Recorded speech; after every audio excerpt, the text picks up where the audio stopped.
Yeah, so he had one of them, had a banjo where it looked like one of them plastic heads on it. You could see right through it. I've saw them a long time ago, but I guess now they use that and it's better than leather. And was that airplane crash on Greg's part? That red plane? Was that on his air show part? I didn't know if that was down there or in his segment. I didn't know if it was part of that air show or what.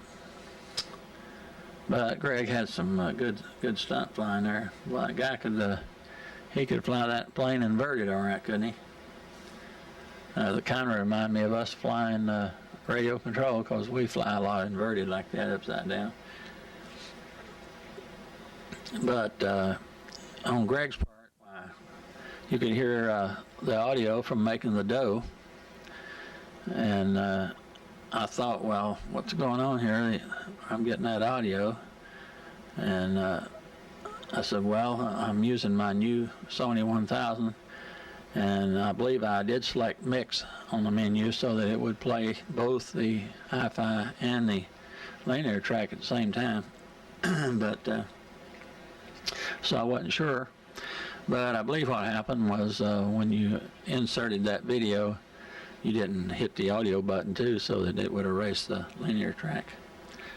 So that's probably what happened on that. And then when it got on up to Bob, I had about 5 minutes of Bob's narration on Greg's air show. So that's what it was.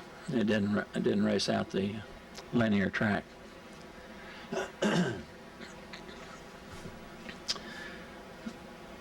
Yeah, we got to hear the moon landing and all that stuff in the background there on that other one.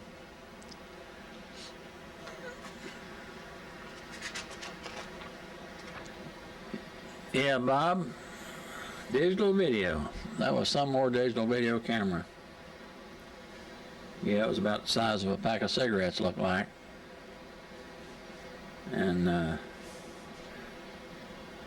I think if they make them any smaller there, you'd be able to wear them for a wristwatch. And as usual, you had some good video. And all you guys always have good video. Even Steve was talking about his being so crappy, but I thought it looked good. And I wanted to know, Steve, what kind of a camera that are you using there? I know Sid has got a high 8 and Bob's got a high 8 and Jim's got the digital, but that's a good picture where you were sitting in front of it there.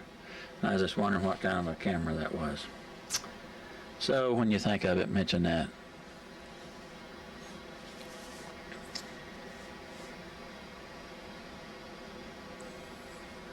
Yeah, I like my new Sony 1000. It's got a lot of outlets and inlets on it, inputs I mean, and that makes it really nice. It's got 3 Super VHS inputs on it, and it's a little tricky. I had a little trouble getting started off on it because when you select number 2, which is on the front, well, that works fine. And then when you select 1 or 3, which is on the back, I didn't get anything. I said, well, what's going on?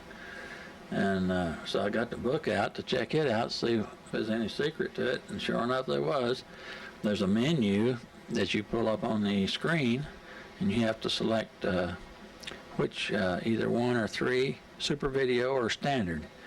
And then you also have to select it with a button on the front of your VCR, which is a double whammy there on them multiple input-output VCRs, but it works really nice. And that's really a nice VCR for the price.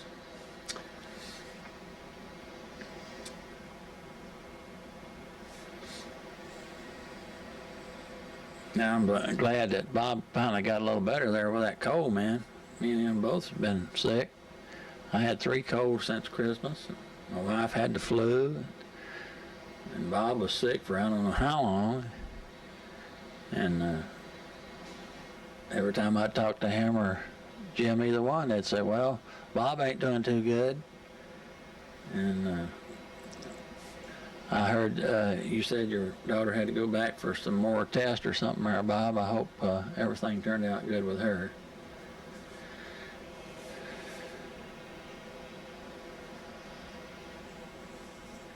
I don't know, I was pretty sick, so was my wife. We took a flu shot, but I think we still got the flu or pneumonia. She thought she had pneumonia, so I tried to get her to go to the doctor, but I couldn't get her started. I'm glad Steve got that fixed on that videotape there, because he looks like he's a pro at repairing them tapes. Yeah, he's good at that. That little video he made there showed how well he could handle that kind of stuff. And also, Steve, I'm sorry I didn't put your name on there. I was just used to having 4 guys on there, so I put 4 names on there, and I completely missed yours, but that was an accident. I didn't mean to do that.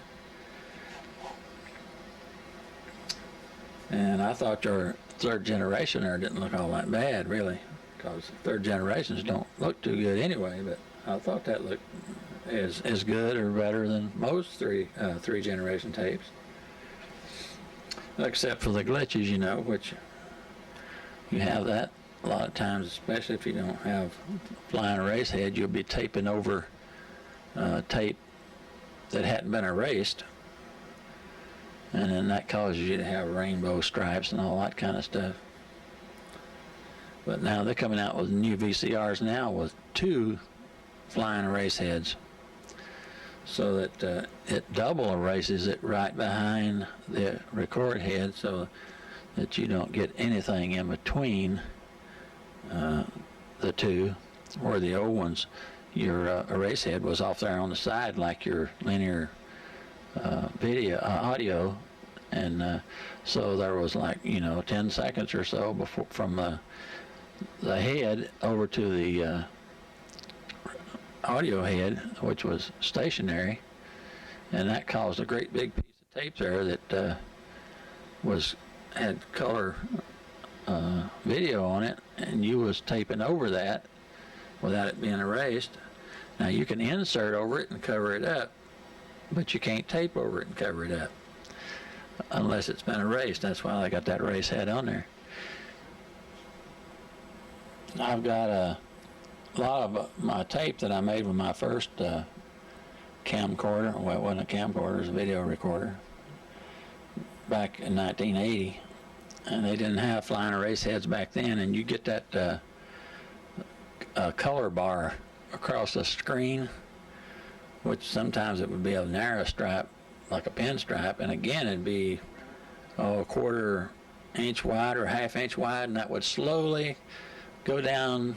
It was running horizontal across the screen. It would slowly go from the top all the way down to the bottom. It went out the bottom, and then you'd have good video, but that was like at least 7 or 8 seconds.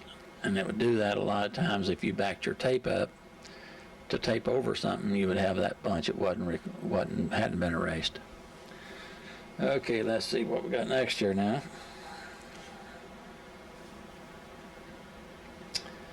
I see Steve's having trouble with his MX1, and I'm having trouble with my MX1. I've done sent it back one time.